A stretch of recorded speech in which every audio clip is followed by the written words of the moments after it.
Allahu Akbar. Subhanallah walhamdulillah wa la ilaha illallah wallahu akbar. A'udzubillahi minasyaitonir rajim. Bismillahirrahmanirrahim. Assalamualaikum warahmatullahi wabarakatuh. Alhamdulillah. Alhamdulillahi rabbil alamin. Wassalatu wassalamu ala asyrafil anbiya'i wal mursalin wa ala alihi wa sahbihi ajma'in. Allahumma aftah alaina hikmataka wanshur alaina min khazaini rahmatika ya arhamar rahimin. Rabbi shrah lana sudurana wa yassir lana umurana wahlul 'uqdatam min lisanina yafqahu qawlana. Allahumma faqihna fid din wa 'allimna ta'wil. Ya Allah, berilah kami kefahaman dalam agama, kefahaman dalam menjalani kehidupan sebagai hamba Allah, kefahaman dalam menjalani kehidupan sebagai umat Rasulullah sallallahu alaihi wasallam, kefahaman menjalani kehidupan sebagai seorang suami dan ketua rumah tangga, sebagai seorang isteri dan juga ibu dan juga pemimpin dan rumah tangga dalam hal-hal yang ditetapkan oleh Allah. Moga Allah beri kita kefahaman tentang tanggungjawab kita terhadap ibu ayah sebagai seorang anak. Moga Allah berikan kita kefahaman menjadi penyambung kepada risalah perjuangan Nabi sallallahu alaihi wasallam. Allahumma 'allimna al-hikmah. Ya Allah, kurniakanlah kami kebijaksanaan. Moga Allah kurniakan kita kebijaksanaan. Dengan kebijaksanaan yang dikurniakan Allah, maka kita akan dapat membuat keputusan yang tepat, tindakan yang tepat yang dipandu oleh Allah Subhanahu wa taala. Amin ya rabbal alamin. Subhanallah.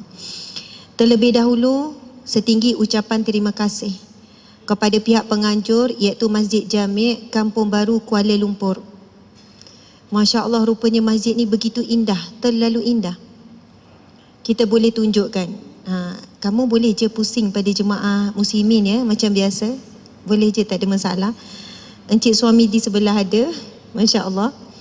Disebabkan hari ini sangat luar biasa. Sebelum tu kita tanya khabar dulu ya. Apa khabar semua? Masya-Allah, orang Nilai ada, orang daripada Penang pun ada yang dekat dan jauh yang datang. Tetapi pemandangan ini kali pertama kot ya dalam pengalaman kita kuliah waktu maghrib ni. Jemaah muslimin lebih ramai daripada jemaah muslimat. Rasa nak tepuk tapi dalam masjid kan. Sangat luar biasa. Ini satu pemandangan yang luar biasa. Biasanya bila majlis ilmu di mana-mana saja, sama ada di dewan ke ataupun di masjid ke, jemaah muslimat lebih ramai. Subhanallah, ini menunjukkan komuniti yang hidup. Muslim yang hidup di persekitaran ini, terdapat ramainya lelaki ar-rijalu qawwamuna 'alan nisa. Lelaki yang soleh, lelaki yang baik, lelaki Melayu terakhir. Masya-Allah. Subhanallah, Allahu Akbar. Jadi setinggi tahniah, setinggi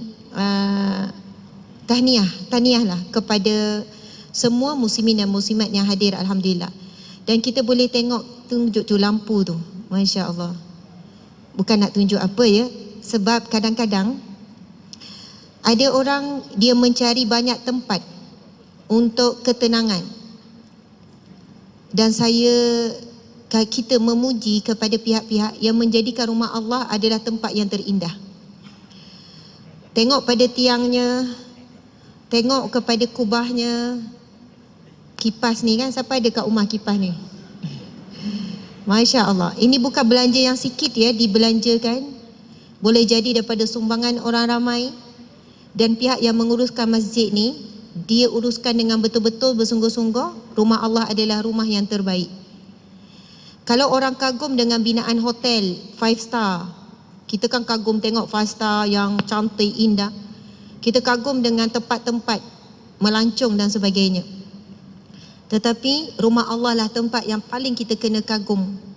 Bukan pada fizikal sahaja, tetapi pada rohani, dari sudut mental, dari sudut emosi. Bila datang di rumah Allah, semua itu lengkap ada di sini. Masya Allah, alhamdulillah. tahniah kepada pihak yang menguruskan Masjid Jami' Kampung Baru Kuala Lumpur. Terima kasih kepada pengerusi majlis, iaitu Al-Fadhil Ustaz Muhammad Asim bin Saleh Sani. Kepada Datuk Muhammad Khair bin Ibrahim, iaitu pengerusi Masjid Jami' Kampung Baru. Wallahualam Datuk ada ke ni? Seterusnya ahli ada. Tak apa, ada tak ada tak apa. Beliau ada pengerusi. Seterusnya ahli jawatankuasa Masjid Jami' Kampung Baru, muslimin muslimat yang hadir ke masjid dan menonton secara live. Masya Allah, alhamdulillah. Dan yang saya muliakan adalah imam saya, pemimpin saya, ketua saya, subhanallah, Al-Fadhil Encik Tengku Fazi bin Tengku Yahya, merangkap suami tercinta. Masya Allah.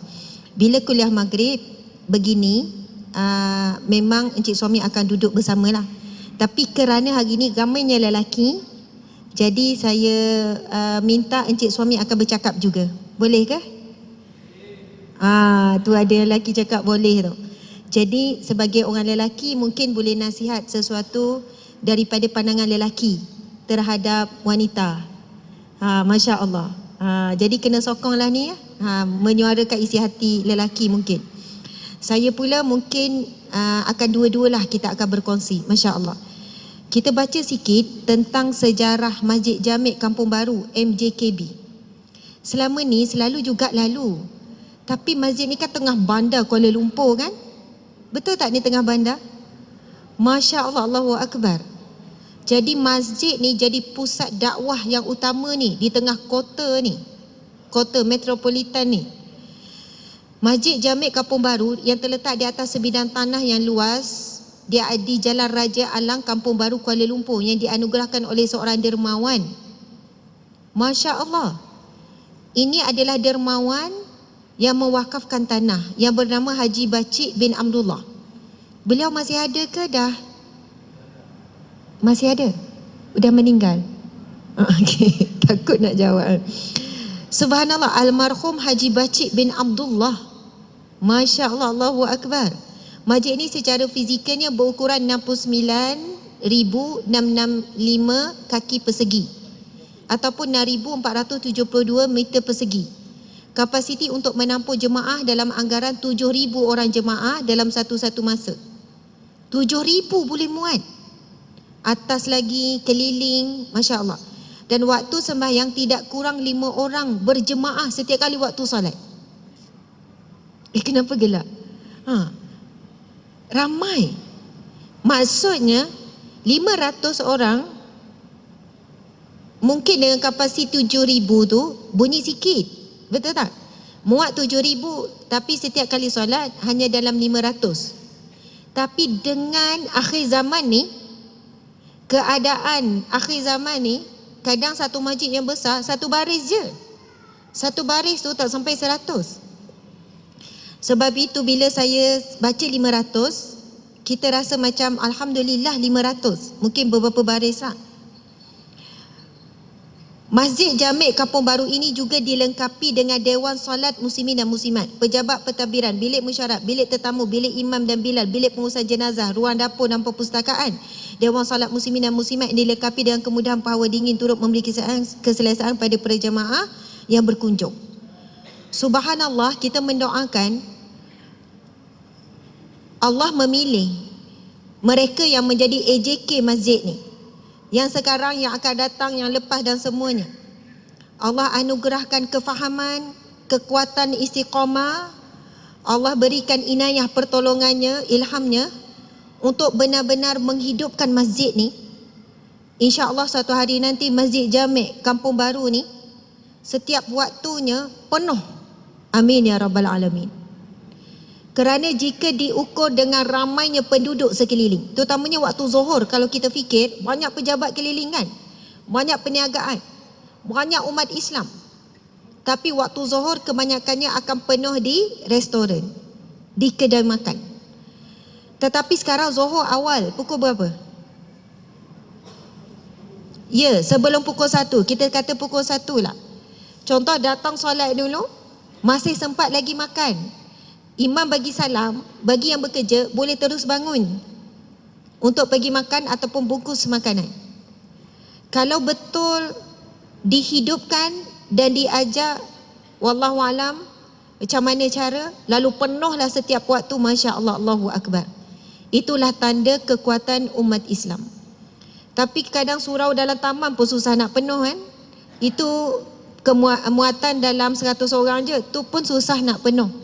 Itulah cabaran akhir zaman, Masya Allah.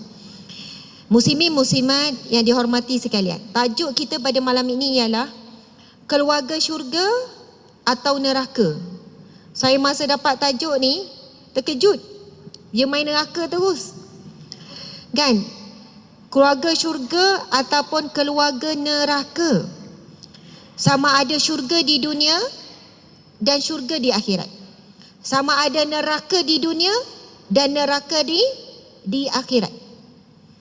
Ada orang rumah tangga di syurga, di dunia macam syurga.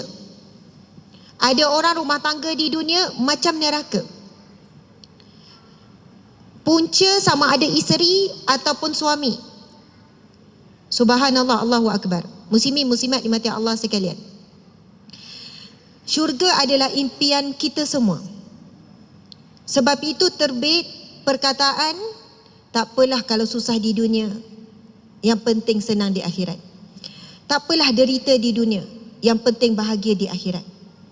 Tak apalah kecewa di dunia, yang penting kita dapat penghargaan di akhirat. Allah hargai kita. Ini adalah kata-kata yang mendalam daripada iman. Itu suara iman tu. Apabila Allah uji kita dalam rumah tangga ataupun dalam pekerjaan ataupun dengan kawan-kawan, apa sajalah ujian, yang mana akhirnya syurga menjadi penawar. Syurga jadi penawar. Baru-baru ni kita ada share di Facebook tentang satu kisah seorang wanita ni. Adik-beradik dia 6 orang. 6 ataupun 7 orang adik-beradik. Mungkin ada yang tak baca, saya nak cerita satu kisah ni. Kisah benar. Wanita ni dia mesej PM dekat FB. Ceritanya mereka 6 beradik ataupun 7 beradik. Begitulah ya. Kalau tengok ni 6 beradik. Ya, dia 6 beradik. Allahu Akbar. Ayah ni daripada kecil sampailah mereka 6 beradik ni besar, pukul sepak terajang tu biasa. Pukul sepak terajang mak pun biasa. Dan pernah biasa tinggalkan anak-anak ibu ni lah yang bekerja keras untuk menampung. Hidup susah miskin. Masa umur dia 14 tahun dan adik dia umur 7 tahun, dia jadi mangsa pencabulan sampai mengandung. Ayahnya cabul sampai dia mengandung. Dan dia tak tahu dia mengandung. Masa tu dia dah umur 14 tahun. Bukan setakat cabul biasa ya, sampai liwat sekali. Dan setiap kali ayah ni buat, dia akan pukul dulu anak ni sampai lembek. Sampai longlai, sampai tak bermaya untuk lawan. Lepas tu dia cakap setiap kali ayah ni nak cabul, nak liwat ni, ayah akan ugut. Kalau kamu tolak, adik kamu yang bongsu akan kena sepak terajang. Dan memang dia sepak terajang semua anak dia. Tetapi soalannya ugut, kalau tak nak tengok adik bongsu tu ni, dan dia lakukan tanpa pengetahuan mak. Mak pun memang selalu kena sepak terajang. Tapi bila dia mengandung, dan dia pun tak tahu, tapi si ayah ni tahu.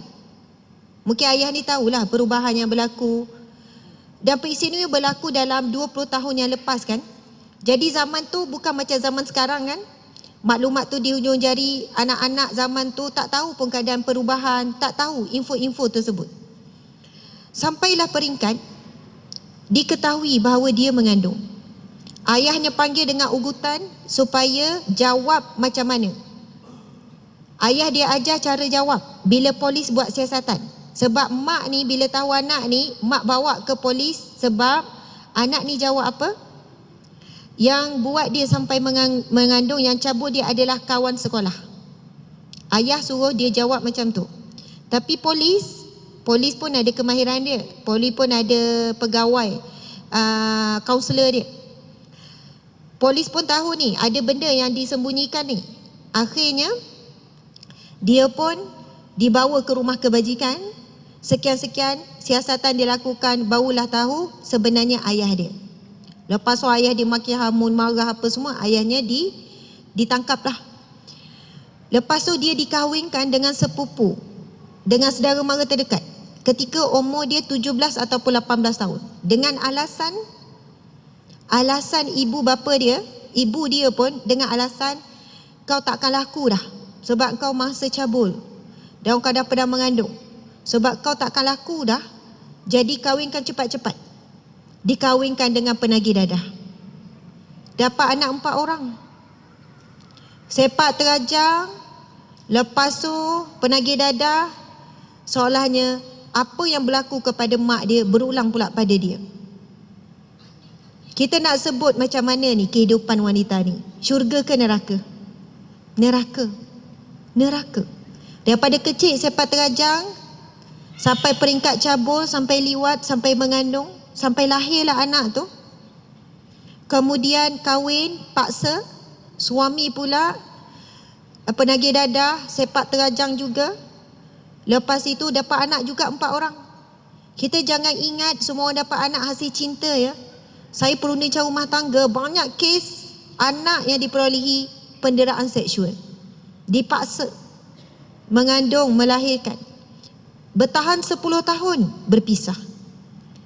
Bertahan 10 tahun berpisah, kemudian dah berapa tahun selepas itu bernikah lagi dengan duda.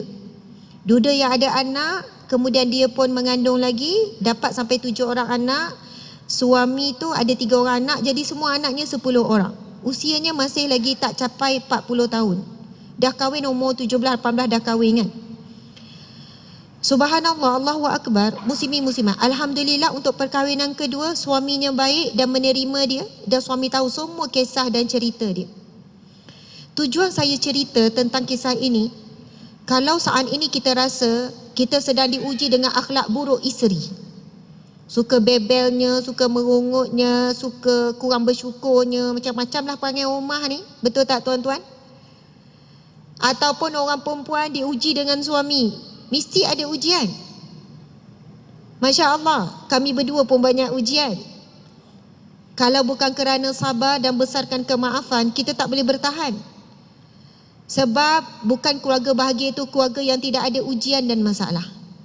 Tetapi keluarga yang menguruskan ujian dan masalah berpandukan iman. Itulah keluarga yang bahagia, yang boleh kekal. Kekuatan untuk kekal bersama ada kekuatan menempuh ujian. Dia bukan menempuh ataupun menikmati manisnya nikmat. Subhanallah, Allahu Akbar. Muslimin muslimat, kembali kepada kisah tadi. Dia sebenarnya tanya soalan. Dia tak pernah jumpa anak dia tu, yang pertama tu, yang mangsa cabul si ayah tu. Dan sampai sekarang anak tu dah besar, umur dah 25. Anak tu dah besar, dah umur 25 ataupun 24. Anak tu lelaki. Dan anak ni panggil dia ibu, tapi si wanita ini panggil Umi. Dan wanita ni tak nak jumpa anak sejak daripada lahir sampai sekarang, tak pernah jumpa. Dan anak ni meminta-minta nak jumpa dan macam nak bermanja, nak rasa kasih sayang seorang ibu. Anak ni tahu. Tapi dia kata dia tak boleh terima dan anak dia hanya 10 orang, tak termasuk anak tu. Kalau kita fikir, mungkin mudah bagi kita kata, terimalah kesian anak tu tak bersalah, anak tu bersih, anak tu suci. Tapi trauma dia, faham ya? Trauma yang dilalui. Sebab itu hari ini kalau saya jumpa ada wanita yang berpisah, ataupun suami yang terpaksa melepaskan isteri kerana akhlak buruk isteri dan sedang sedih dan susah hati, derita dan sebagainya, saya katakan ramai wanita ataupun lelaki bertahan dalam rumah tangga dengan penuh sabar dan jauh lebih derita. Walaupun sekarang berpisah dan kamu derita disebabkan sekian-sekian, suami mungkin tak bagi nafkah, tapi banyak rumah tangga walaupun bertahan 20 tahun, 30 tahun dalam keadaan suami tak pernah bagi nafkah, isterilah menjadi sumber pendapatan bagi keluarga. Sebab itu memang wujud keluarga neraka di dunia, wujud keluarga syurga di dunia. Tetapi yang lebih utama adalah untuk kita dapat bagaimana dapat ke syurga sekeluarga. dapat masuk syurga sekeluarga. Muslimin muslimat dimati Allah sekalian, punca utama runtuhnya sebuah rumah tangga, punca utama adalah iman. Inilah fokus kepada perbincangan pada malam ini, muslimin muslimat sekalian. Kau nak cerita tip berkenaan dengan rumah tangga, tuan-puan lagi berpengalaman. Semua dah lalui dah cuba macam-macam tips dah. Subhanallah, Allahu Akbar. Kita sebagai umat Islam dan orang beriman, apa saja yang kita buat mesti berkait dengan iman. Punca rumah tangga bahagia atau tidak mesti berkait dengan iman. Punca kita tenang atau tidak mesti berkait dengan iman. Subhanallah. Contohnya pasangan suami isteri. Boleh jadi bila dalam keadaan tidak ada ujian, dua-dua pasangan suami isteri sangat berat untuk bangun malam. Sangat berat untuk bangun malam, tahajud. Sangat berat. Suami dah nak bangun malam, isteri pujuk-pujuk, tarik-tarik selimut. Kalah suami dengan pujukan isteri. Isteri nak puasa, suami kata tak yalah, tak apalah, sunat je. Tak kuat dengan ibadah-ibadah sunat. Ibadah wajib kebanyakan kita buat kerana wajib, dan kalau tak wajib mungkin tak buat. Solat 5 waktu sebab wajib, sebab itu kita paksa diri kita solat.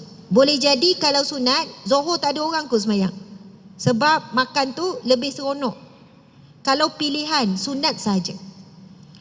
Maka bila kita menjadi hamba Allah yang taat, kita akan taat perintah wajib.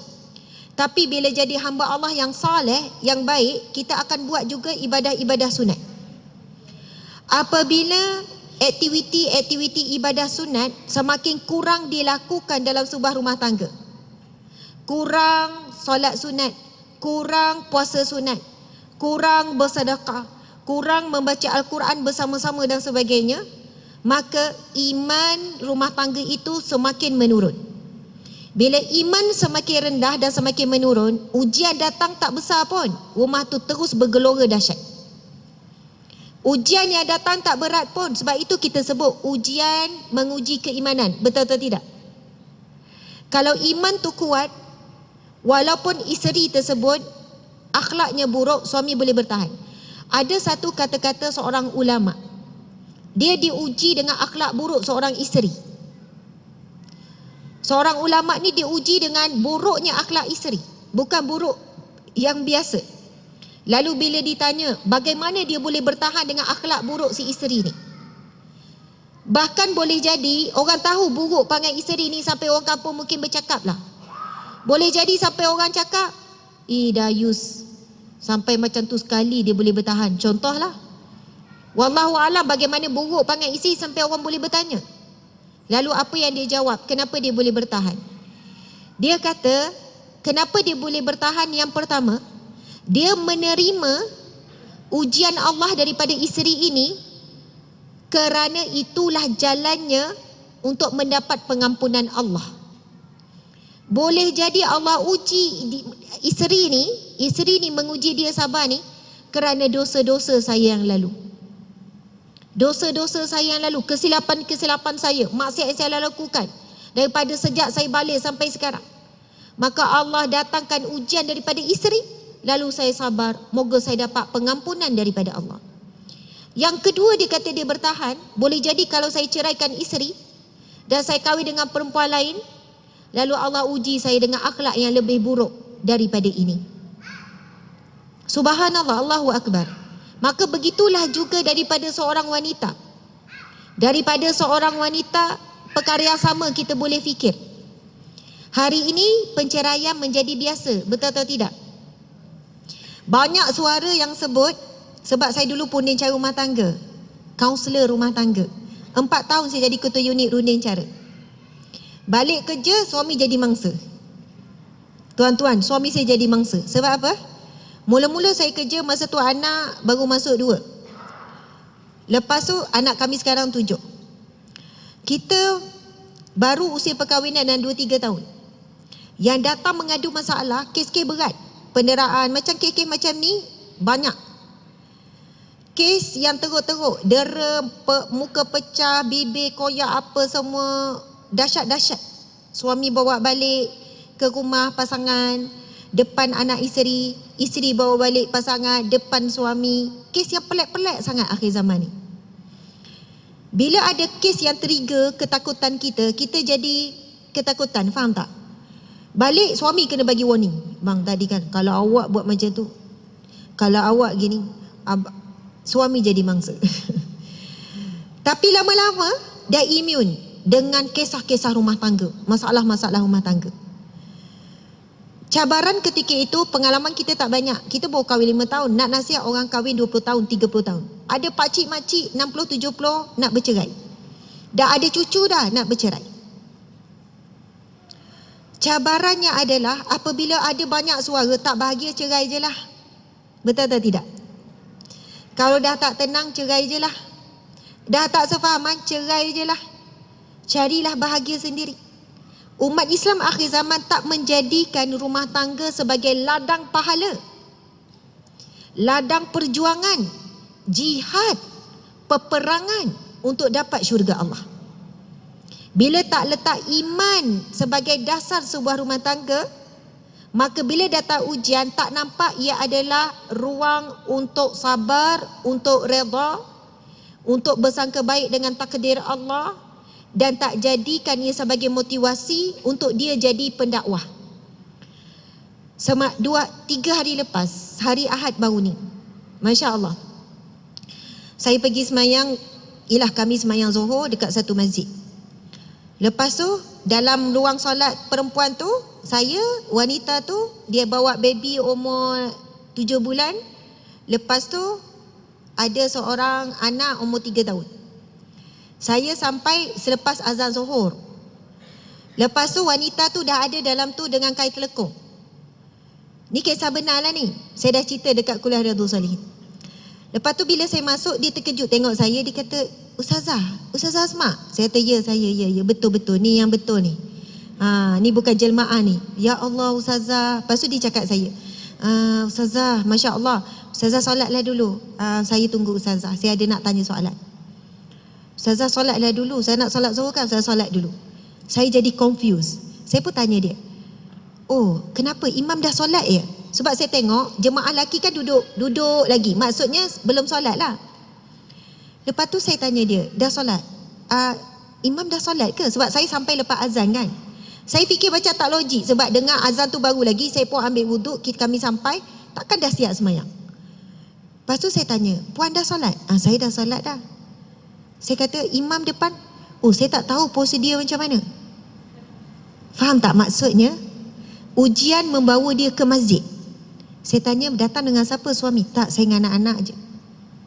Dia dalam proses nak minta cerai dengan suami. Ceritanya saya cerita lepas ni. Ada orang di kalangan kita ni tak pernah datang masjid. Sampai tak tahu pun, walaupun dia datang sebelum Zuhur, dia tak tahu rupanya tunggu imam untuk solat sama-sama. Saya kata, dek, kita tunggu imam. Oh macam tu ke? Patutlah saya tengok orang lelaki duduk je. Dia orang tak semayang-semayang, rupanya tunggu imam. Oh okey. Faham ya? Bukannya dua negara, bukan orang ni, orang yang lahir-lahir Muslim ni. Masya Allah, Allahu Akbar. Saya kata, tak apa dek, kamu tunggu ya. Lepas tu bila borak sekejap, sebab kita pun kejar masa. Sekarang dah isyak, nak beri laluan azan ke? Bagi laluan azan dulu ya. Okey, silakan. Betul tak angguk-angguk macam Bilal je semua ni? Sebab setengah masjid dia kata, Ustazah terus saja, ada yang laluan azan lepas tu sambung. Macam mana?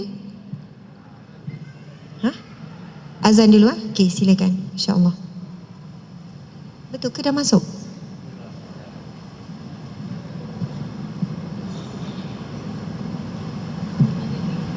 Berapa minit? Ini azan Seremban. Belum lagi, ada 2 minit lagi. Lepas tu dia kata, Ustazah, saya baru belajar pakai tudung. Adik-beradik pun tak pakai tudung lagi. Jadi kita dah faham background keluarga. Lepas tu dia kata, Ustazah, salah ke saya dah minta cerai dengan suami? Saya kata, sebab apa nak minta cerai? Anak ada baby ni 7 bulan. Ada anak kecil perempuan pula 3 bulan. Comel-comel.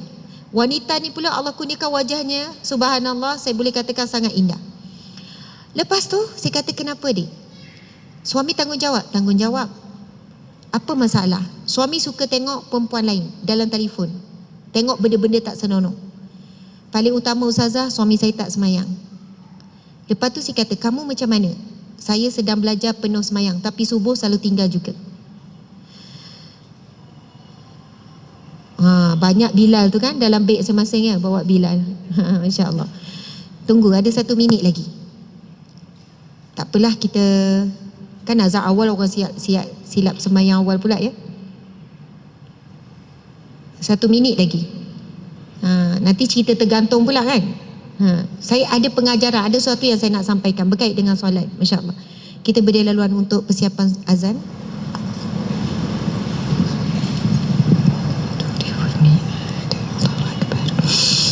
Allahu Akbar, Allahu Akbar. Alhamdulillah, muslimin muslimat dimati Allah sekalian. Masya Allah. Saya nak buat beberapa kesimpulan. Bukan nak berakhir lagi, saya nak bagi peluang pada encik suami pula. Tapi kesimpulan tu tak tahulah berapa lama ya. Muslimin muslimat, untuk solat isyak tak apa dilewatkan dengan memberi laluan majlis ilmu.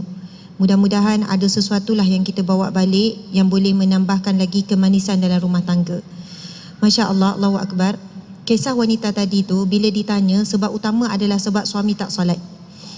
Pengalaman saya jadi pundincar rumah tangga, punca utama penceraian memang ada kaitan dengan solat. Walaupun yang datang mengadu, dia buat aduan, ustazah nak berpisah sebab tak sefahaman, sebab itu, sebab ini, sebab macam-macam lah.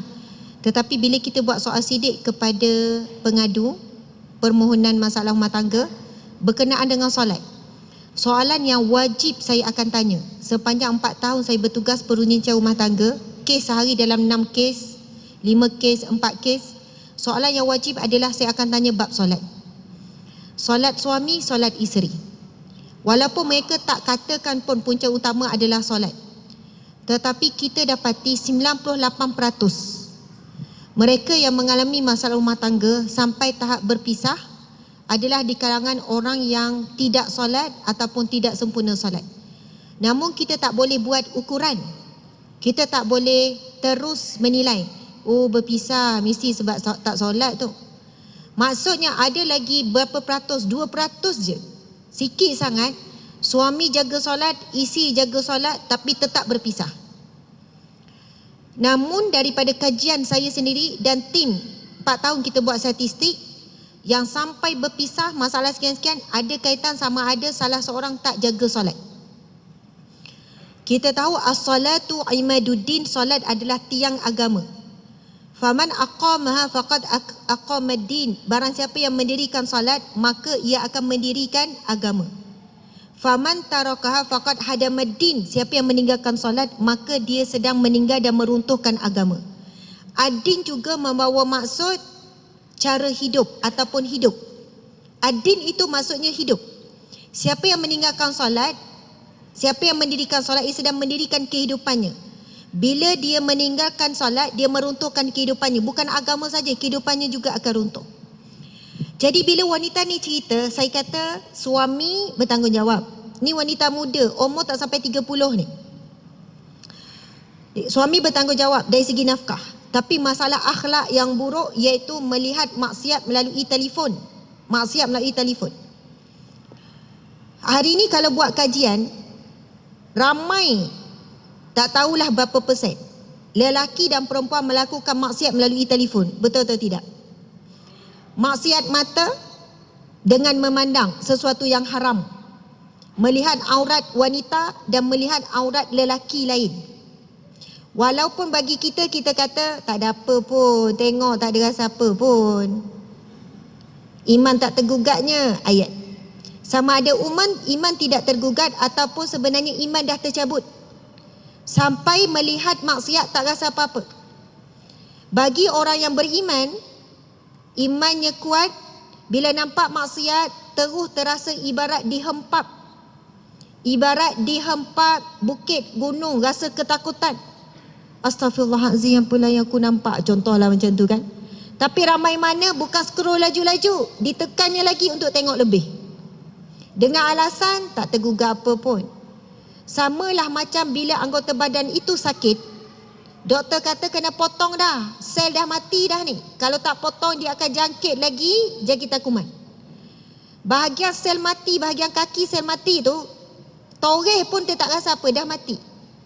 Begitulah jika hati tu dah tenat, dah mati, buat maksiat tak rasa berdosa, buat jahat tak rasa pun buat salah, buat salah tak rasa bersalah, buat maksiat tak rasa berdosa. Hilangnya dia rasa melakukan dosa, itulah musibah paling berat. Sebab itu orang yang menjaga pandangan mata, hadis Nabi SAW, barang siapa yang menjaga pandangan matanya, Nabi sebut begini, pandangan mata adalah anak panah iblis. Dan barang siapa yang boleh menjaga pandangan matanya daripada melihat yang haram, maka akan diberikan halawatul iman, kemanisan iman. Bila solat, rasa manis, rasa tenang, rasa khusyuk. Bila datang ujian, kuat untuk menampung, menerima ujian. Sebab keimanan tu, iman tu kuat. Iman sangat berkait dengan apa yang dilihat, apa yang didengar. Dan apa yang kita lihat dan apa yang kita dengar sekarang melalui telefon. Sekarang musim pilihan raya, seronok kita tengok kan. Belah sana buat video ni, belah sini buat video ni. Parodi tu, parodi ni, macam-macam lah. Subhanallah. Ada yang kita lihat memberi kesan dosa. Apa yang kita lihat dan dengar itu membawa pahala. Masya Allah.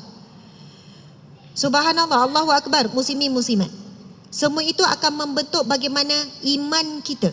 Sejauh mana iman ini boleh kuat. Kan Nabi SAW bersabda, al-imanu yazidu wa yanqus. Iman itu bertambah dan berkurang. Al-imanu yazidu bitta'ah wa yanqus bil maksiat. Iman ini bertambah dengan ketaatan dan berkurang dengan maksiat. Saya jawab pada wanita ni, kalau masalah akhlak, puan kena sabar. Jangan minta cerai lagi. Tapi ustazah, saya tak kuat. Saya rasa macam dah tak boleh dah. Saya dah geram, dah nasihat dah suami. Saya kena sabar je. Betul, puan kena sabar dan puan kena berdoa setiap kali lepas solat fardu. Sebut nama suami puan. Dan puan anggap suami ini adalah sasaran dakwah.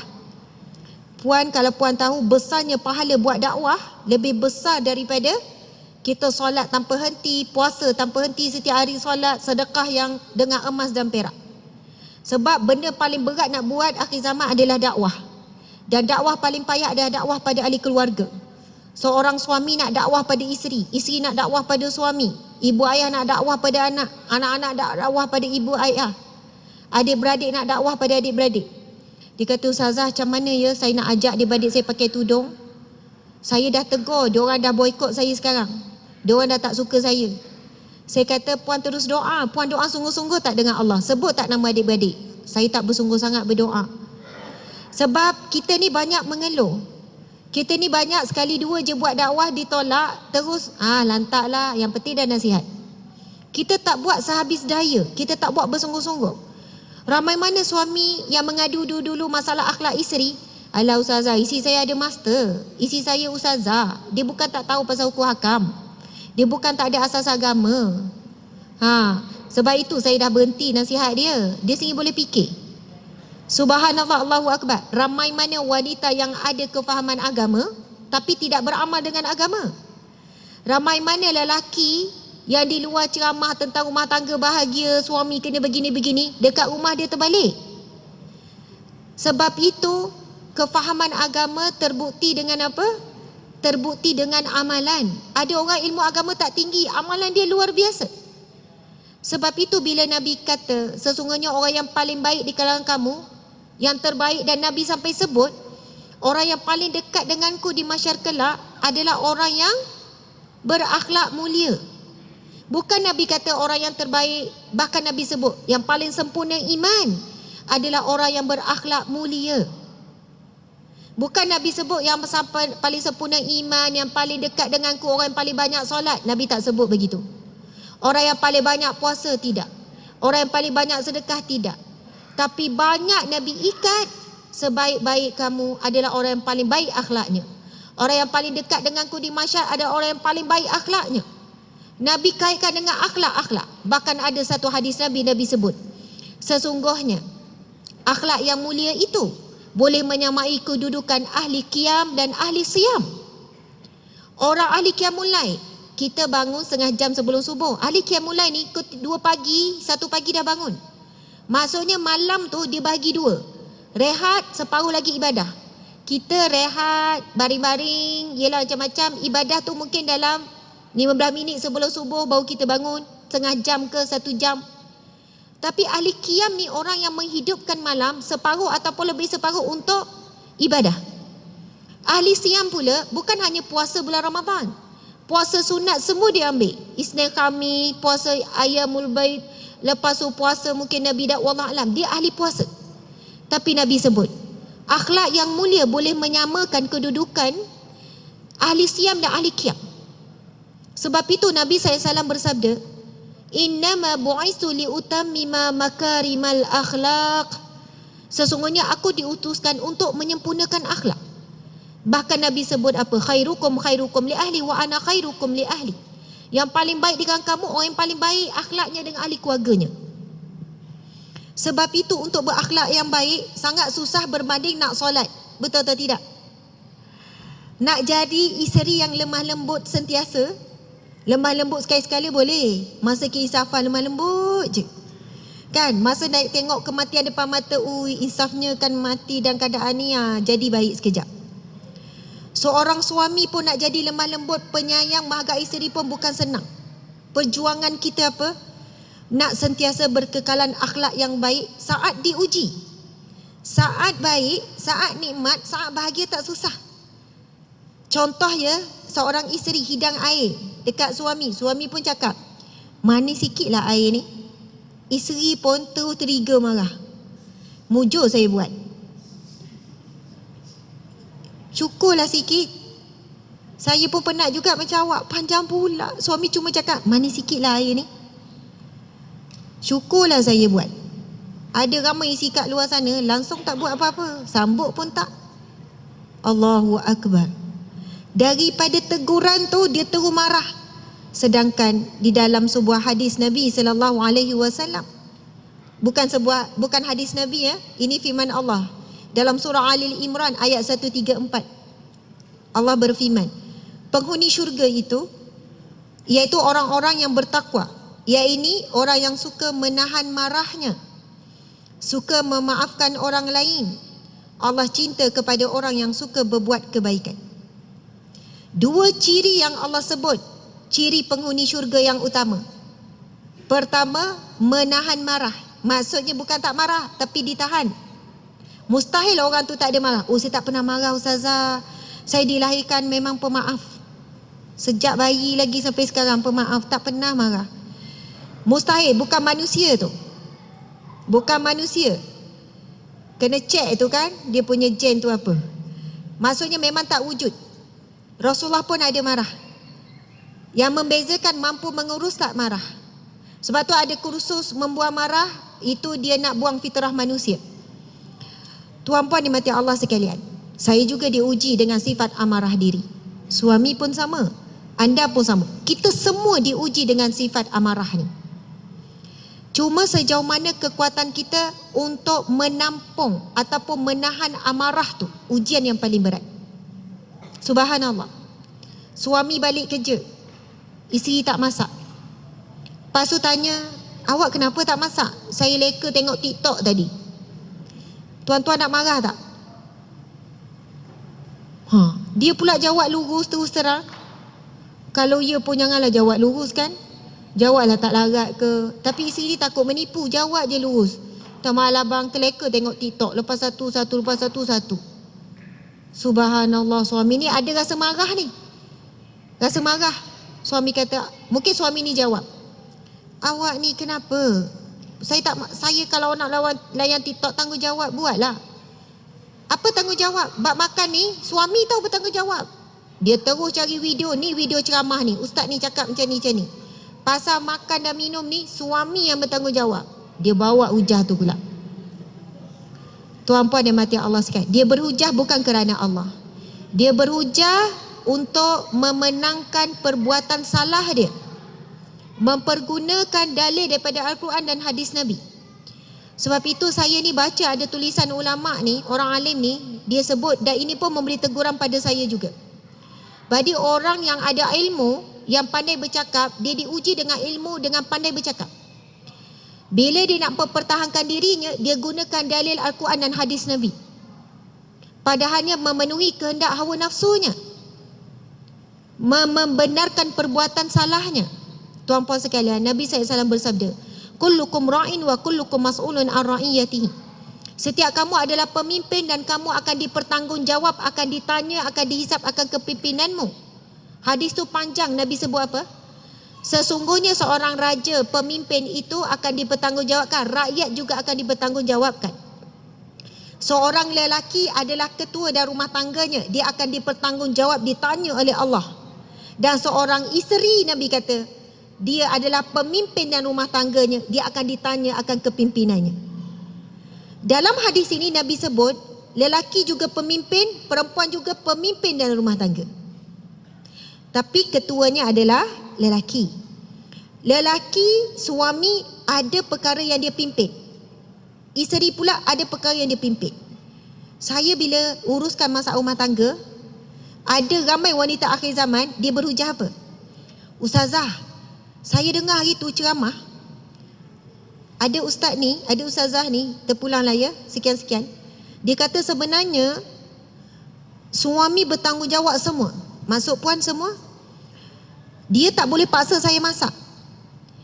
Dia yang kena sediakan sama ada dia masak ataupun dia beli makanan siap. Betul ke ustazah? Okey, lagi-lagi puan. Bahkan suami kena sediakan pembantu. Kerja-kerja rumah ni bukan kerja isteri sebenarnya. Isteri bukan bibi. Oh, dia jawab macam tu. Dia samakan pekerjaan isteri buat kerja rumah tu bibi. Kenapa dia rendahkan sebegitu?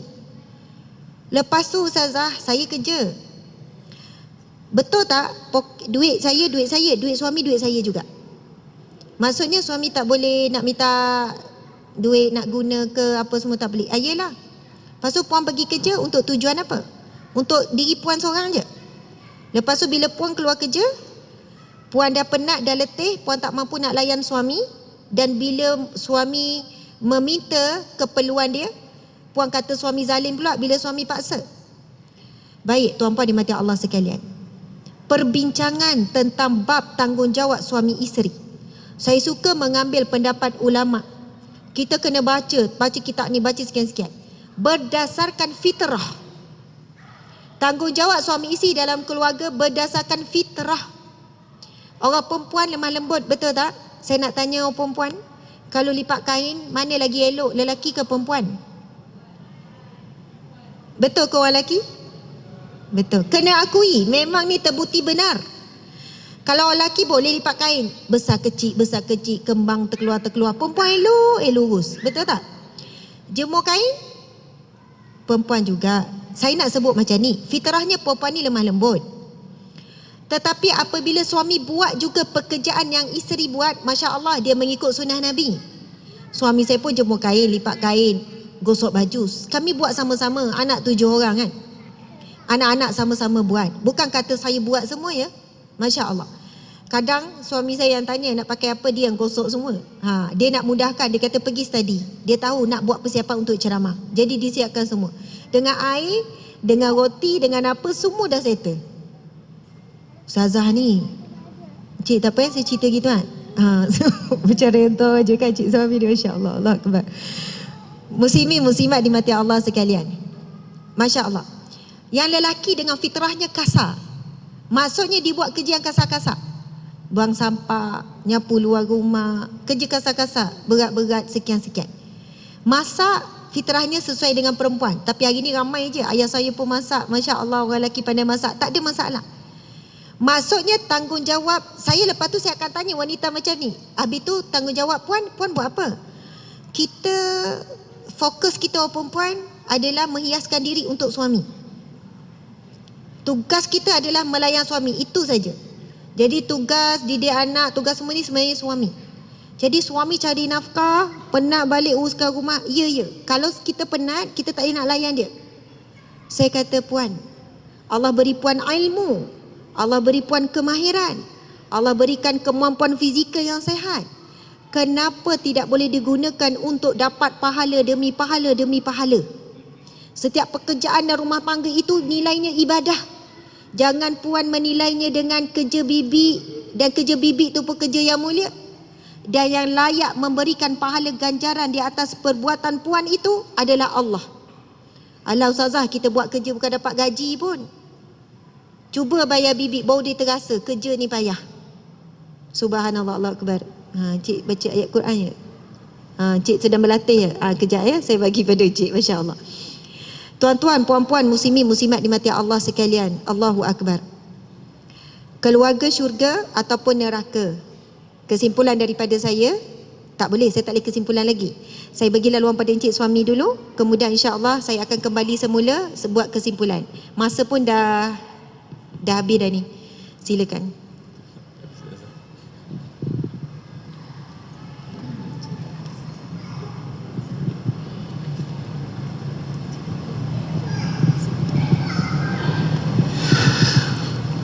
Bismillahirrahmanirrahim. Assalamualaikum warahmatullahi wabarakatuh.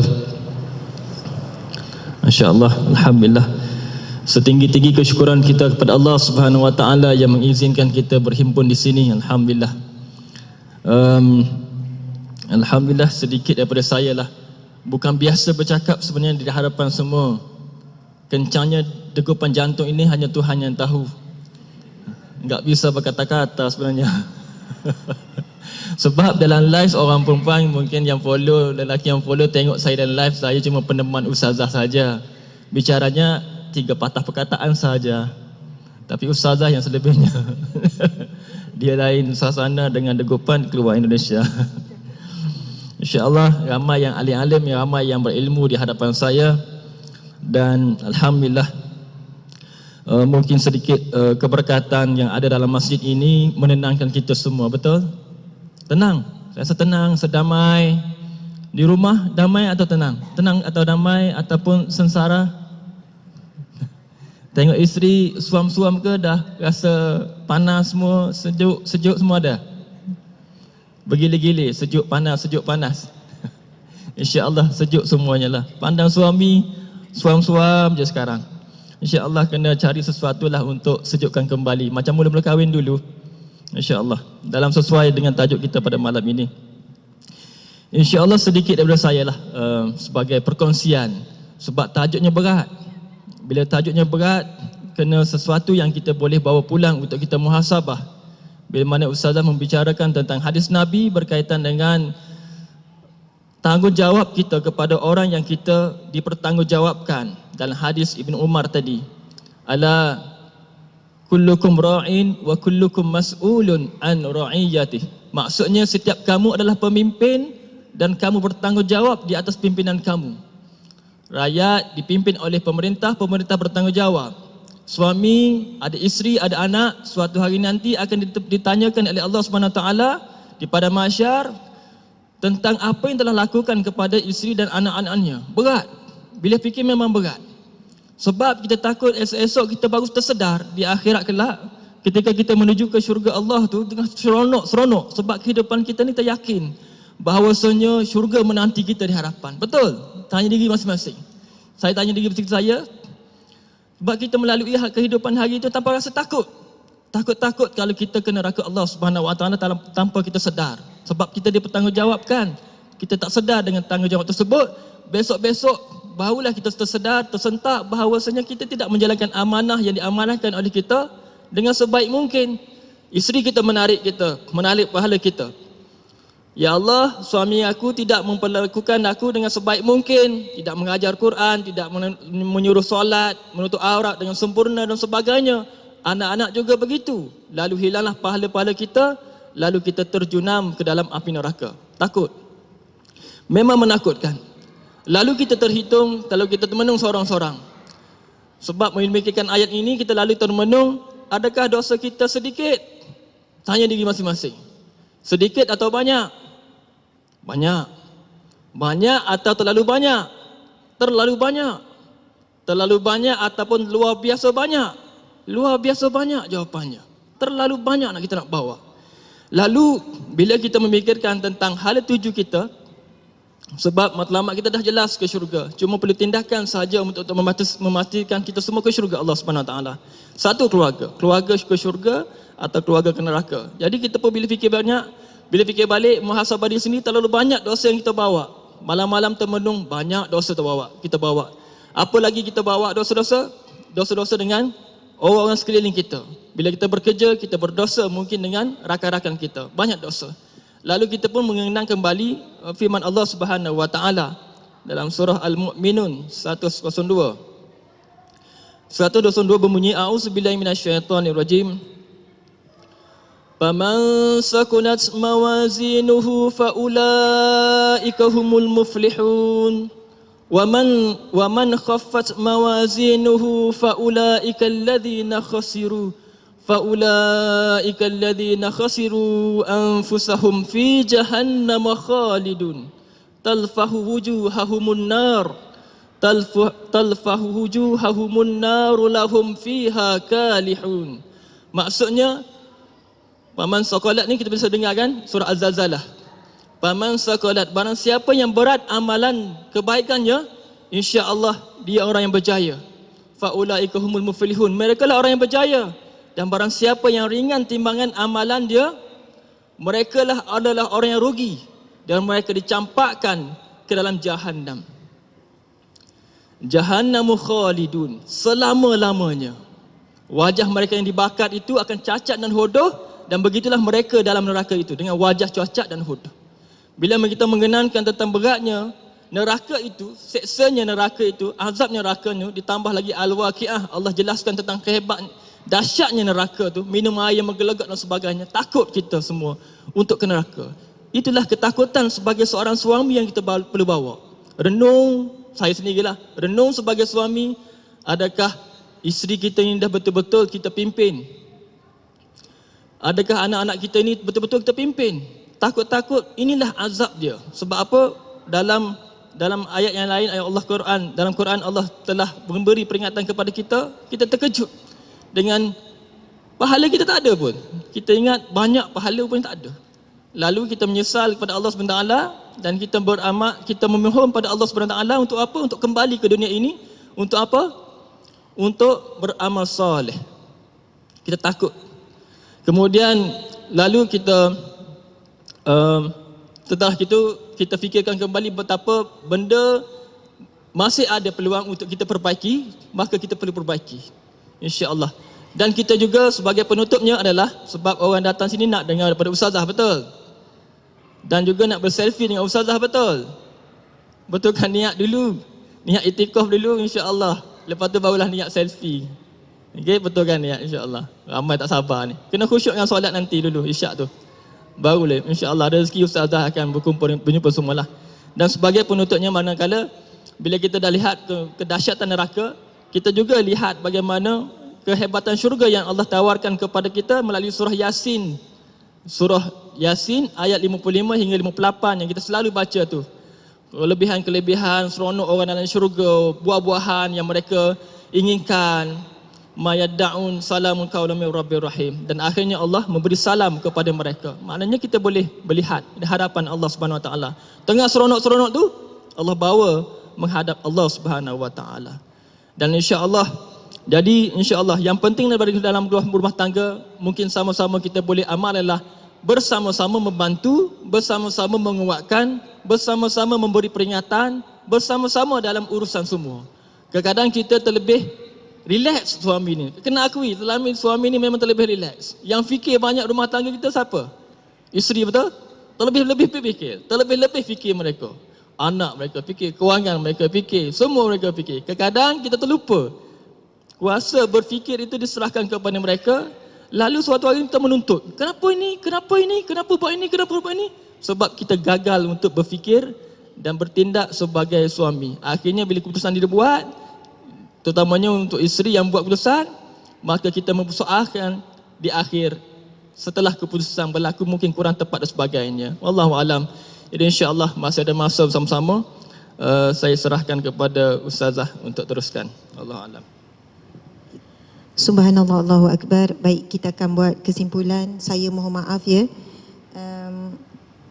sebenarnya hari ni daripada pagi tu, kadang-kadang sebulan sekali, kadang 2 bulan sekali, saya kena serangan vertigo tu. Jadi daripada pagi kita makan ubat, lepas tu sambung makan ubat. Hampir nak sampai tadi pun saya kata nak kena makan ubat, saya takut nanti jadi macam apa, kalau orang Gana panggil mamat, ialah mamai, bila obat tu kuat kan. Jadi saya pun rasa macam bila dah bercakap tu kan, apalah yang aku cakap, macam tu lah ya, macam tak berpijak ataupun tak berfokus. Dia kalau vertigo tu datang, dia kepala berpusing dan sakit kepala yang kuat. Walaupun mungkin sakit tu dah semakin berunsur kurang, tapi dia beri kesan kepada seluruh tubuh badan lah. Macam tu lah. Subhanallah, Allahu Akbar. Alhamdulillah, sebagai insyaAllah penutup, ujian bagi lelaki adalah dayus, ujian bagi wanita adalah derhaka. Perkataan nusyus adalah dua-dua. Di dalam Al-Quran, lelaki nusyus, perempuan pun nusyus. Maksud nusyus adalah tidak bertanggungjawab. Suami tak bertanggungjawab rumah tangga, isteri pun tidak bertanggungjawab di dalam rumah tangga. Tanggungjawab isteri mesti ada. Menguruskan rumah tangga supaya rumah tangga harmoni, menjadikan rumah itu aman, bersih, sejahtera, tenang untuk didiniami, sama ada dia yang buat ataupun ahli keluarga sama-sama dia suruh buat dan sebagainya. Bagi yang pertama iaitu suami yang dayus ataupun suami yang nusyus. Nusyus ni termasuklah dalam bab tidak memberi nafkah. Ini adalah suami yang nusyus. Bila sebut suami yang dayus, ramai yang tak sedar dia dayus. Nabi SAW sebut 3 golongan tidak akan diharamkan syurga. Allah haramkan syurga. Haram syurga maksudnya, na'udzubillah, confirm neraka lah. Sebab di akhirat kelak, wahadainahu najdain. Daku wahadaina, dan kami hadapkan kamu 2 jalan saja, tak syurga neraka. Jadi bila diharamkan syurga, maka seolahnya berkekalan di neraka. Nabi sebut 3 golongan yang diharamkan syurga baginya. Yang pertama, mereka yang menderhakai ibu dan ayah. Derhaka kepada ibu dan ayah. Untuk menjadi anak yang berbakti dan menghormati pada ibu ayah, jangan letak syarat ibu bapa tu kena ibu bapa yang baik. Cabaran kita bila ibu bapa itu ibu bapa yang kurang baik akhlak. Kurang baiklah kita kata. Sebab bukan semua ibu bapa yang baik, bukan semua bapa sempurna. Memang tak ada yang sempurna. Jadi dalam keadaan ibu bapa ini menyakiti hati anak, menyusahkan anak, mencari-cari salah anak, tapi kita tetap berbakti pada ibu bapa, lagi tinggi nilai kebaktian tu. Yang membalas kebaktian kita pada ibu bapa adalah Allah. Walaupun ibu bapa tak pernah hargai. Sebab ibu bapa ada anak yang dia sayang. Kita yang tak sayang. Kita buat apa pun tak dipandang. Sebab nilai berbakti pada ibu bapa adalah syurga. Adalah Allah sahaja yang selayak dan mampu membalas. Sebab tu ada ujian nak berbakti pada ibu bapa. Saya baru jumpa seorang wanita ni, dia 7 beradik dan dia bongsu. 7 beradik, dia seorang yang jaga mak dia yang dah tua, adik-beradik lain semua tak nak jaga. Bahkan tak nak ulur duit pun. Dan waktu sama dia diuji dengan perkahwinan demi perkahwinan, jadi ibu berdikari nak besarkan anak sendiri. Dia uji pula mak tak nak bagi duit, maknya banyak duit simpanan. Bayangkan dia ibu tunggal, besarkan anak sendiri. Tapi mak tak nak rumah orang lain nak duduk dengan dia. Dia minta dengan abang kakak dia hulurlah sikit, semua tak nak hulur. Mak sakit pun dia kena cari duit sekian-sekian. Tekanan, depression, datang jumpa luar macam mana nak buat. Dia mulakan kehidupan, bila dia dapat duit sikit, adik-beradik dengki, ambil perniagaan dia. Diuji dengan adik-beradik dan diuji pula dia kata, Ustazah, saya tak nak, saya rasa terbeban dengan mak saya ni. Campur nyanyok, kena tolak kursi roda, tapi mak tak nak dengan orang lain, nak dengan dia je. Dia nak keluar cari rezeki, maknya tak izinkan itu, tak izinkan ni. Hiduplah dia seadanya. Memang hidup dalam keadaan yang sangat sederhana, dhaif, kena meminjam sana sini. Tuan-puan sekalian, subhanallah, Allahu Akbar. Teruji nak berbakti pada ibu bapa. Sebab itu mudah sangat nak cari sebab untuk derhaka berbanding untuk taat. Tapi orang yang derhaka menyakiti ibu ayah ni, Nabi kata diharamkan syurga. Na'udzubillah min zalik. Kemudian golongan yang kedua Nabi sebut pemabuk. Maksudnya minum arak sampai mabuk. Ada orang minum arak tak mabuk, tapi ni memang pemabuk. Kemudian yang ketiga Nabi sebut ad-dayus. Lalu sahabat bertanya, siapakah dayus? Lelaki dayus tu macam mana? Nabi kata, yang membenarkan ahli keluarganya bermaksiat kepada Allah. Sebab itu sayang kepada anak, kepada isteri tidak boleh melebihi daripada sayang dan taat kepada Allah. Ramai suami tak nak isteri ni kecil hati kan tak masak. Kecil hati kan dia bungkus beg balik rumah mak dia. Jadi dia tidak bertegas dalam bab mendidik isteri dan anak. Sama ada dalam bab solat, dalam bab ibadat, ataupun dalam bab akhlak, ataupun dalam bab aurat. Ini cabaran akhir zaman ni. Sebab wanita akhir zaman, insya-Allah bukan kita lah ya, kita adalah wanita solehah insya-Allah. Sebab itu Nabi kata bahagian dunia yang paling indah adalah wanita yang solehah. Akhir zaman ni banyak sangat pengaruh ni. Kita baca tulisan semangat kewanitaan, bangkitlah wanita. Kita boleh bahagia sendiri. Kita boleh hidup tanpa suami. Ini bahaya. Sebab ada hadis Nabi. Nabi bersabda, Allah enggan memandang, Allah memalingkan wajah kepada wanita yang tidak memerlukan suami dalam hidupnya. Bukan yang tak nak kahwin, maksudnya dia ada suami. Mulut dia keluar ayat apa? Awak ni kalau tak ada ke sama. Jangan sampai keluar ayat macam tu daripada mulut kita. Awak ni macam tak ada fungsi macam suami pun. Ini ujian berat bagi wanita akhir zaman. Bila Allah uji dengan akhlak buruk suami, jangan sampai keluar ayat ni.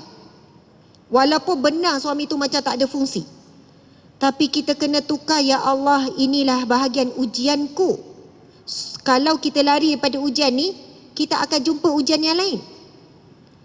Ada orang nikah diuji, ada orang cerai diuji, ada orang tak pernah kahwin pun diuji. Kita tak boleh cakap, untunglah awak tak kahwin sampai umur 50. Awak tak rasa macam mana berat ujian kahwin dan berat ujian lepas bercerai. Lepas tu dia akan jawab, awak ingat saya tak diuji ke? Semua diuji. Dalam perkahwinan diuji, berpisah diuji, sekian diuji, semua ujian. Kita tak akan boleh lari daripada ujian. Ujian adalah untuk dihadapi. Tapi kalau orang memilih untuk berpisah, untuk demi agamanya, dan berpisah pula mengikut syariat, maka subhanallah itu bukan satu perkara yang buruk pada pandangan agama. Masya Allah. Subhanallah, muslimin muslimat. Itu dayus. Kita perhatikan adakah kita tidak sedar berada di kelompok suami yang dayus. Tidak tegur isteri, duduk mesej-mesej cinta-cinta dengan lelaki lain. Kes saya dulu pelik-pelik. Itu 10 tahun lepas tu saya kerja runding cara. Bukan 10 tahun, lebih lagi. Sekarang lagi dahsyat. Suami isteri tukar pasangan biasa. Sekarang ini tuan-puan sekalian, ada laman-laman hitam gelap ni, diorang buat komen je. Sebab saya pernah tengok. Sebab pasangan ni tunjuk pada saya. Okey, hujung minggu ni siapa yang nak, dia panggil swing. Siapa nak swing dengan kami? Maksudnya dia pasangan suami isteri, dia tanya dalam grup tu, siapa nak tukar pasangan hujung minggu ni. Dia jumpalah dekat hotel mana-mana. Lepas tu nanti isteri ni dengan suami orang ni, suami ni dengan isteri ni. Tukar-tukar. Kes saya, bila isteri ni datang, Ustazah, kami memang biasa swing. Isteri cakap, Ustazah, suami saya biasa bawa balik pasangan dia, saya bawa balik pasangan saya. Bawa balik ke rumah. Dahsyat kan? Orang Islam ni, bukan Islam ni. Lepas tu puan, sekarang ni puan nak mohon cerai, kenapa? Selama ni saya boleh terima. Kalau dia curang sampai pikat tu, saya boleh terima Ustazah. Tapi sekarang saya tak terima sebab dia nak kahwin betul-betul dengan perempuan ni. Zina, maksiat, semua boleh terima. Tapi bila nak kahwin saya tak terima, saya nak mohon cerai. Haram boleh terima, bila nak buat yang halal tak boleh terima. Faham maksud saya ya? Dan memang apa yang suami nak buat, nak kahwin, boleh tentu kerana ibadah, tapi kerana hawa nafsu. Maksudnya hari ini ada kehidupan yang sangat bebas kerana apa? Pengaruh media sosial, pengaruh barat, kehidupan yang bebas, yang penting bahagia, yang penting gembira, yang penting boleh terima. Yang penting saya boleh terima, suami saya sekian, suami boleh terima saya. So kami sefahaman, benda tu tak jadi isu besar. Bab berzina tu langsung tak rasa berdosa. Tuan-puan dimati Allah sekalian, dahsyat. Nauzubillah min zalik. Sebab itu tidak boleh lari daripada iman adalah tunjang utama pengukuhan rumah tangga. Ulama besar sebut apa? Kalau saya bacakan ni, saya minta izin baca ni. Subhanallah, Allahumma salli ala Muhammad. Allahu akbar. Dah hilang dah ya yang tu. Dia kata siapa yang nak menikahi anak perempuanku, Imam Syafi'i ke ataupun imam mana ni sebut ni? Tadi ada saya baca, dia kata syarat untuk menikahi anak perempuanku adalah orang yang bertakwa. Kerana apabila anakku baik lalu dia bersyukur, dan apabila anakku buruk maka dia bersabar. Tuan-puan sekalian, orang yang boleh selamat lulus dengan ujian Allah, dua golongan saja. Dua golongan sahaja orang yang boleh lulus dan berjaya ataupun orang yang menang dengan ujian Allah. Iaitu yang pertama sabar, yang kedua syukur.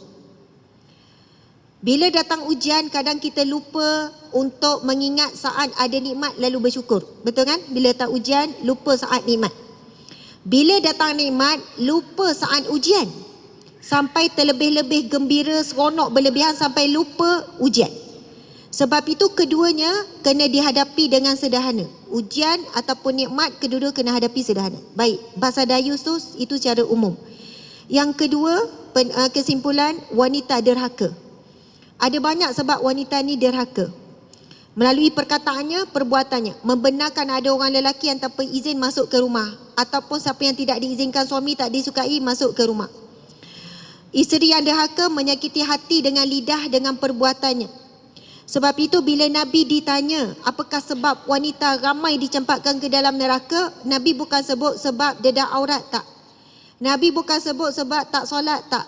Sebab tak puasa, tak. Sebab wanita memang, kalau antara lelaki perempuan banyak suka solat sunat ni. Puasa sunat pun ramai perempuan. Bak sedekah pun perempuan lagi laju. Tapi Nabi sebut sebab utama wanita dicampakkan neraka adalah kerana dia tidak mensyukuri kebaikan suami. Nabi jawab dengan detail. Nabi kata kerana tidak mensyukuri kebaikan suami, sehingga dia berkata, sepanjang aku nikah tak ada kebaikan apa pun yang kamu buat. Ini kedua. Tadi yang pertama, awak ada, awak tak ada, sama ya. Keluarkan ayat tidak memerlukan suami dan tidak mengiktiraf kedudukan suami, peranan suami. Yang kedua Nabi sebut, punca utama dicampak seorang wanita ke dalam neraka adalah dia tidak mensyukuri kebaikan suami, sehingga dia menuturkan kata-kata, sepanjang kita nikah tak ada kebaikan pun yang awak lakukan. Mustahil tidak ada kebaikan, walaupun sedikit. Mungkin ada, mesti ada, tetapi kerana mungkin keburukan yang banyak sampai kita dah tak nampak dah baik suami tu. Maka Nabi pesan hati-hati, jangan sampai keluar awak tak ada apa-apa kebaikan pun. Daripada saya pekerja rumah tangga biasa dengar perkataan ni pada perempuan. Ustazah, 30 tahun kahwin, saya tak pernah bahagia, saya derita. Suami duduk sebelah, terkulat-kulat. Saya pun tanya, suami pernah tak beli goreng pisang ke apa-apalah makanan? Oh, pernah. Suami pernah bawa pergi makan restoran? Pernah. Suami pernah bagi hadiah tak? Kahwin dah 20 tahun ni, pernah bagi hadiah? Oh, pernah. Tadi puan kata sepanjang kahwin ni semua derita belaka? Ini perkataan emosi, betul kan? Bila sedang sedih, suami ada perempuan lain sekian-sekian, dia pun terus sebut tak ada kebaikan sepanjang hidup berkahwin dengan ni, semua derita, saya sabar sepanjang 20 tahun ni. Sebab orang perempuan emo, orang lelaki ego. Bila ego, orang lelaki kadang susah nak minta maaf bila dia buat salah. Dia susah nak mengiktiraf kebaikan isteri bila ego. Dia mudah menggunakan kuasanya lalu memberikan arahan yang tidak sepatutnya sampai menzalimi isteri. Dia kata minggu ni balik rumah mak saya, minggu depan balik rumah mak saya, minggu depan rumah mak dia je setiap minggu. Jadi lelaki banyak tergelincir menjalankan tanggungjawab kerana ego, perempuan pula tergelincir kerana emo. Dayus dan juga derhaka, nusyus kita perlu hindari insya-Allah. Mudah-mudahan Allah berikan kita keluarga sakinah, mawaddah warahmah sebagaimana firman Allah Subhanahu wa taala, auzubillahi minasyaitonirrajim. Wa min ayatihi an khalaqalakum min anfusikum azwajan litaskunu ilaiha wa ja'ala bainakum mawaddatan wa rahmah. Sadaqallahul azim, yang bermaksud di antara tanda-tanda kebesaran Allah, kehebatan Allah, Allah memberikan kepada kamu, Allah menjadikan daripada diri kamu pasangan supaya kamu rasa tenang dan tenteram, dan Allah mengurniakan kepada kamu sakinah, rasa sakinah, mawaddah, kasih sayang, warahmah. Warahmah. Boleh 1 minit lagi ya? Bila sebut rahmah, saya teringat ada seorang alim ni, seorang syekh ni, guru ni, dia sebut pada kami berdua masa tu, depan kami berdua. Bila kita jumpa orang alim, kami minta nasihat. Dia kata, Ustazah, untuk sakinah, untuk mawaddah, insya-Allah mudah untuk dicapai dalam rumah tangga. Rumah tangga tenang, rumah tangga berkasih sayang. Bukan tak bergaduh, maksudnya untuk tenang, berkasih sayang. Yang paling mahal nak dapat dalam rumah tangga, rahmah. Siapa dalam rumah tangga dia dapat rahmah, dia dapat syurga Allah. Sekeluarga akan masuk syurga. Boleh jadi 30 tahun kahwin belum tentu dapat rahmah. Boleh jadi 40 tahun kahwin belum tentu dapat rahmah. Dia tanya saya, rahmah apa dia kalau kita dapat rahmah? Saya jawab, dengan dapat syurga. Sebab nak dapat syurga dengan rahmat Allah. Tapi nak dapat rahmat Allah macam mana, dia tanya. Kan Nabi SAW bersabda, sesungguhnya kamu tidak akan selamat daripada api neraka kecuali dengan rahmat Allah. Lalu sahabat ni bertanya, ya Rasulullah, adakah kamu pun sama? Aku pun sama. Maksud Nabi kata, saya pun sama. Saya tak akan selamat daripada api neraka Allah tanpa rahmat Allah. Subhanallah. Kita pun berfikir, macam mana nak dapat rahmat Allah? Mesti dengan amal soleh. Mesti melalui keluarga. Keluarga tu jalan untuk dapat rahmat Allah.